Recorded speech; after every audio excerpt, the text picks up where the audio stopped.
their success. I never doubted myself.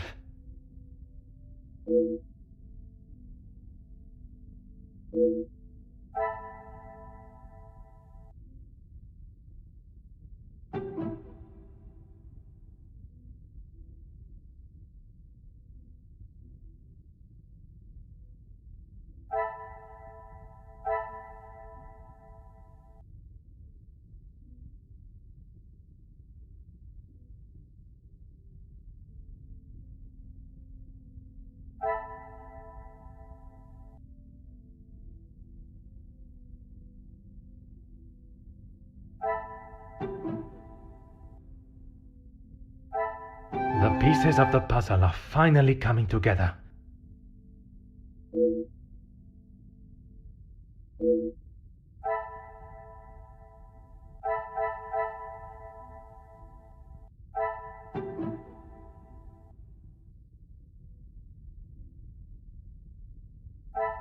I should not be surprised by my own skills of deduction.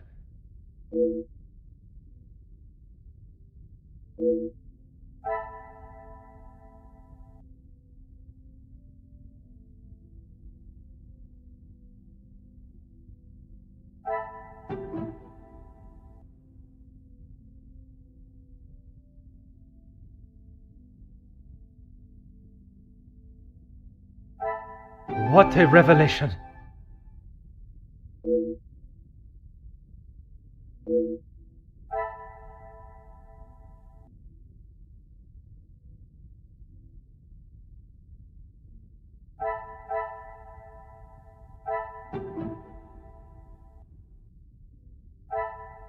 Things are beginning to become clearer.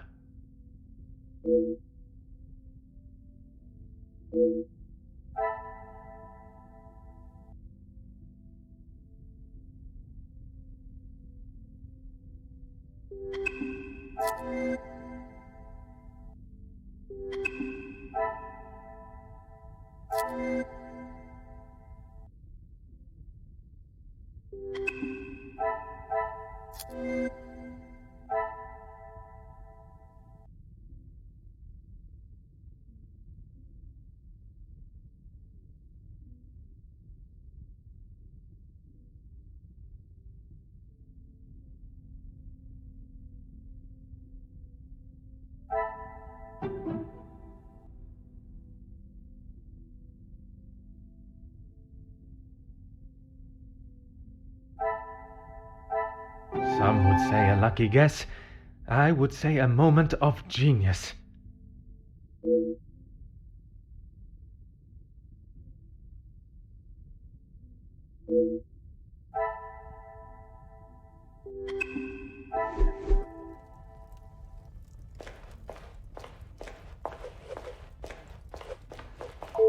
Whatever you require, Detective. I know you are probably used to dealing with criminals, but not everyone is trying to hide something. I hope for your sake that you do not hide anything from me. What is it you think I'm hiding? I struggle to believe you did not know of Monsieur da Silva's presence in the library. Is that what this is about? I saw him hiding in the corner, pretending to read. I'd be surprised if he even could. I did not speak to him, and he certainly didn't make any attempt to speak with me. Monsieur Demire invited you here to speak with him. You didn't see that as a fitting time too? I was speaking with Jacqueline, and quite frankly, I was in no mood to be dealing with that man.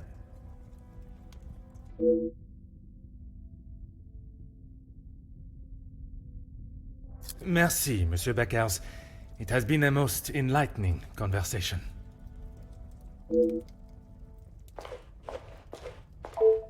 I'm an open book, Poirot. I told you already. I was here in the salon. And you did not leave even once? Well, I had to use the bathroom. I didn't realize I had to update you every time nature called. You may keep your calls of nature to yourself, merci. And then you returned to the salon? If you don't believe me, ask Archibald. He saw me on his way up to the study. I think that is all for now. Merci for your time.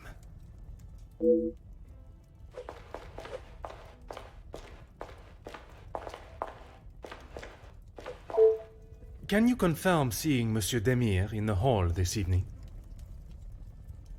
Zachariah, yes. I was on my way with a bottle of whiskey to the Major. He shouted a rather ignorable greeting to me and asked for directions to the bathroom. I presume you showed him the way? Aye, Detective. I showed him to the hall bathroom. I didn't think it was wise to attempt the stairs, not in that state.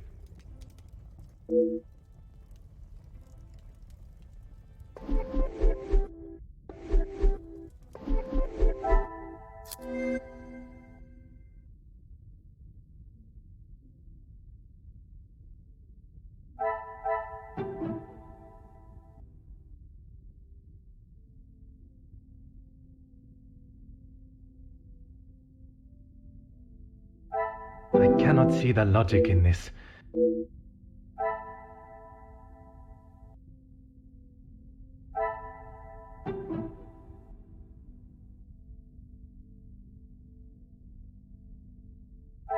Magnifique.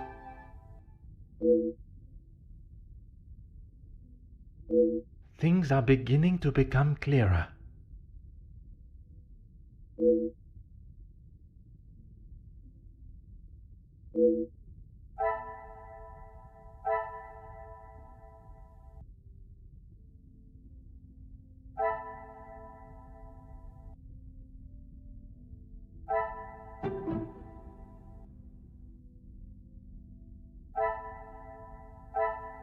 What a revelation!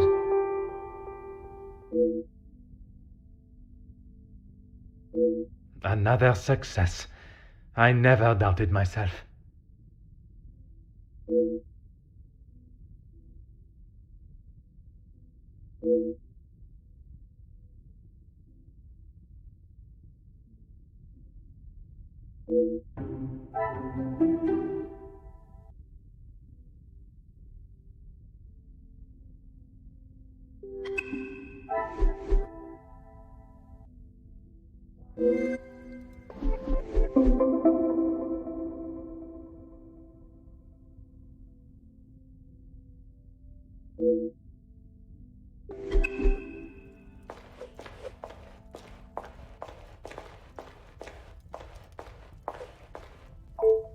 I'm an open book, Poirot.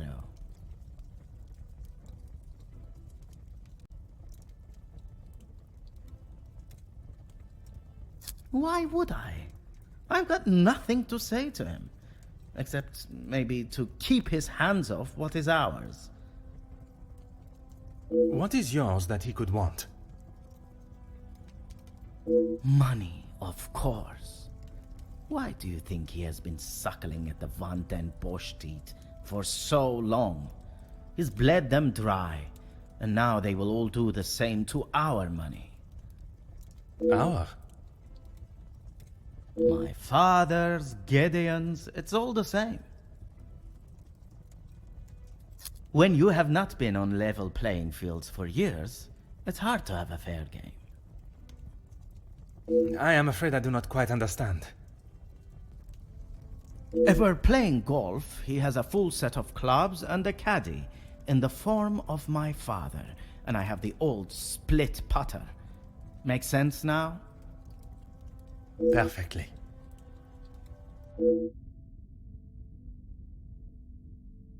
I think that is all for now. Merci for your time.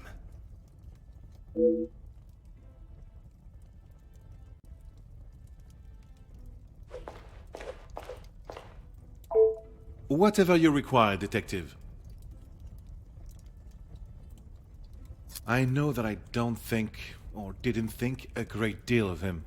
I'm just sorry I didn't get the chance to tell him what I thought. The man has recently been murdered. Someone must stand up to men like him, with their crooked dealings and lack of well, any compassion at all. Another rousing speech, monsieur.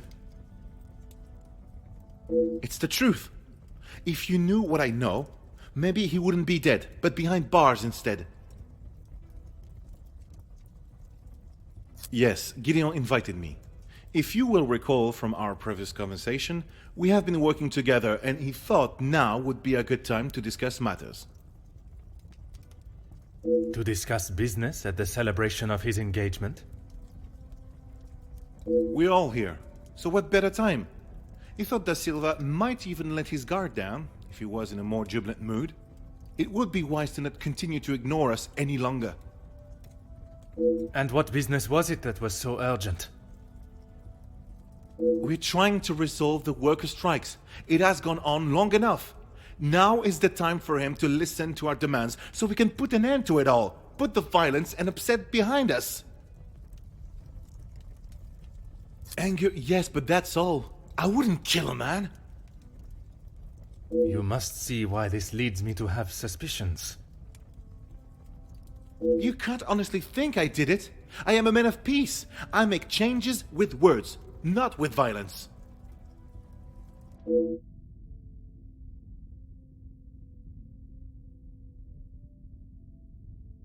I am fighting for the basic rights of our workers, nothing more.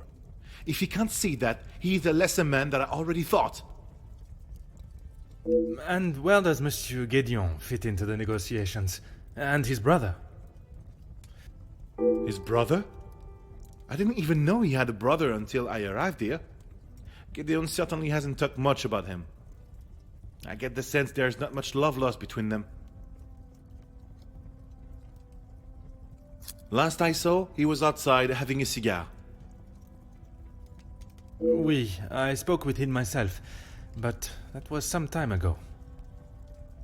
He does love a cigar. You'd have to stand out in those conditions. I could barely see him through the snow. Merci, Monsieur Beckers. It has been a most enlightening conversation.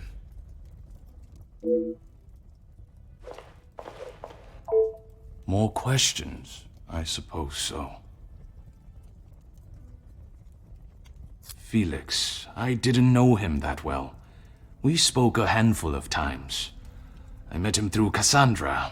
I thought him to be rather pompous. But you remained polite, as any gentleman would. Of course.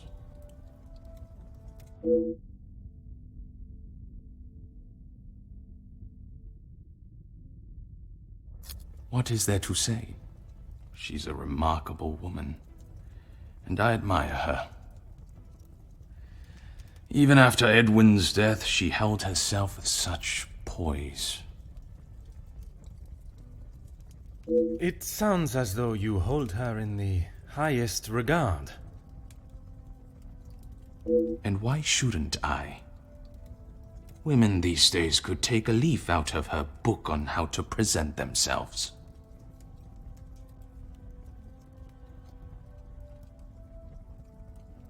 He had approached me about doing some business together. I like to know who I'm getting into bed with first. And you both went ahead with your business venture. Not so much a business venture, more security related. But there is no need to discuss that any further. Is there something you wish to remain hidden about your partnership, monsieur? It was far from a partnership. I hired him to run security at my factories. If the workers were going to get violent, I wanted to make sure I was ready to protect my property. That is correct. And the reason for your support was always of a purely platonic nature. If you're trying to insinuate that I was expecting something in return, you can remove your head from the gutter. I meant no offense. I'm only trying to understand the dynamic of your relationship.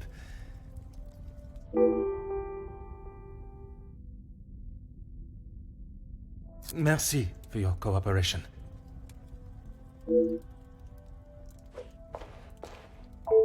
No trouble at all. How can I help?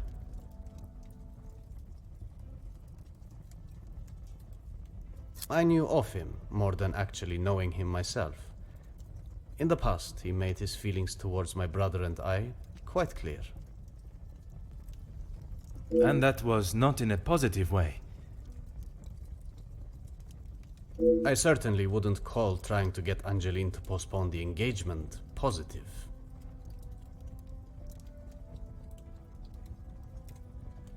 What do you mean?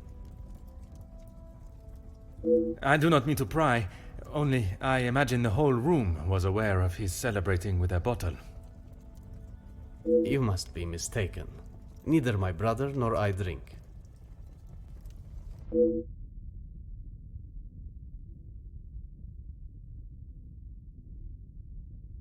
We aren't the closest, but what brothers are?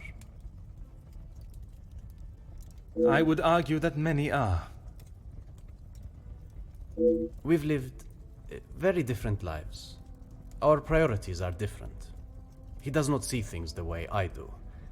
There isn't much more to say.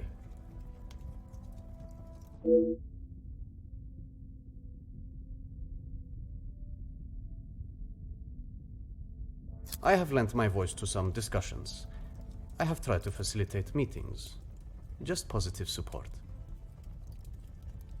Does that positive support include sending letters to those on the opposing side?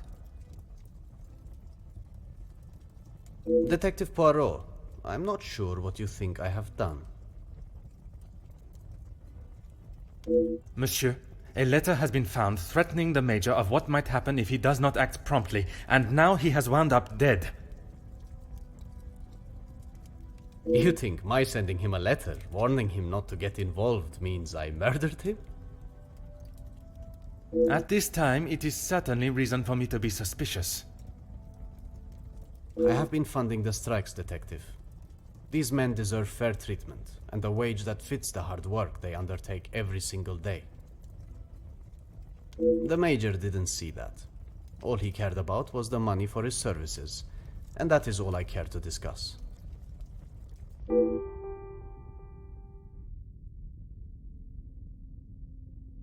If you would be so kind as to stay here, I may require your help further.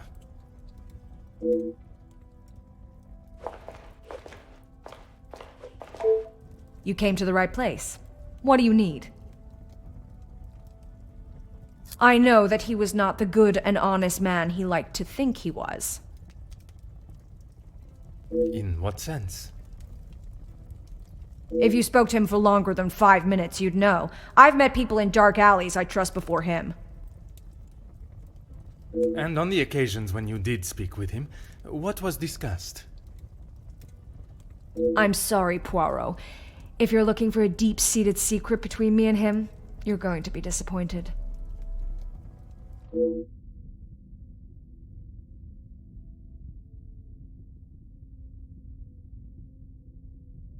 That man has got some real anger issues. I get why he's frustrated. He's trying his best for the workers, but holding on to rage like that, something's gonna burst.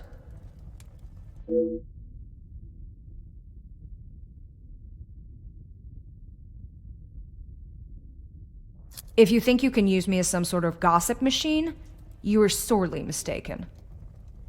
I can assure you it is not a case of gossiping. At this point, everything may be relevant to my investigation. So I would be helping you potentially solve a crime? You should have said that off the bat. To say he's smitten is an understatement. I reckon he's been wanting her for years. I see. Madame does not feel the same? Doesn't look like it. If she did, she would have said something about it, right? You have been most helpful. I request you do not go too far. Merci.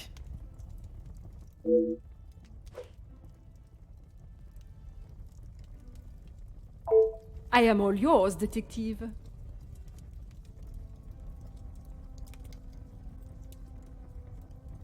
Why would I actively choose to speak to that wretched man?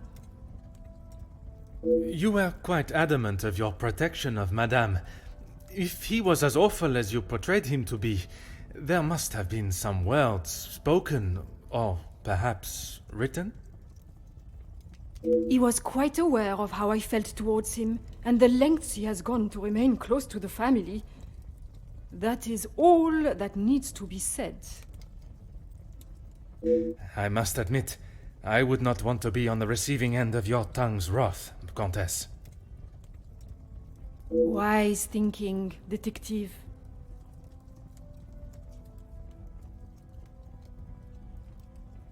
I imagine she will have shed a tear for him, but she should not waste any more. You don't think she would? Or you don't want her to? I have made it quite clear what I think of that man, alive or dead. I would not want her to waste anything further on him.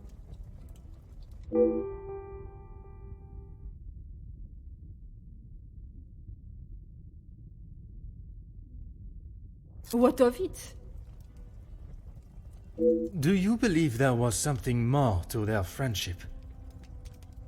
As I have said, detective, I am not one to gossip. I would not even consider your name and that word in the same sentence. Because it is not gossip when it's the truth.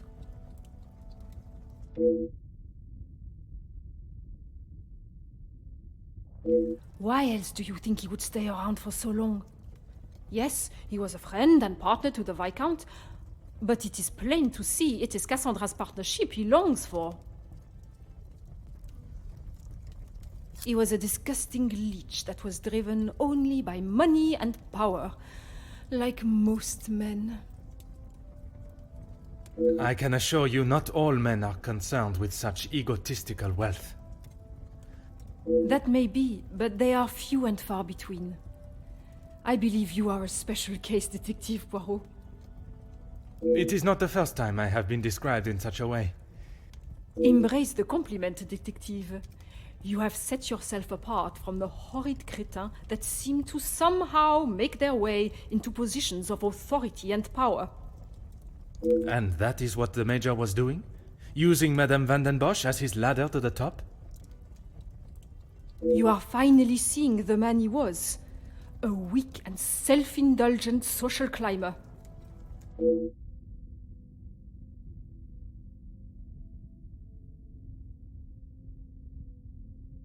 Merci, Countess. If I have any further questions, I shall be sure to come and find you.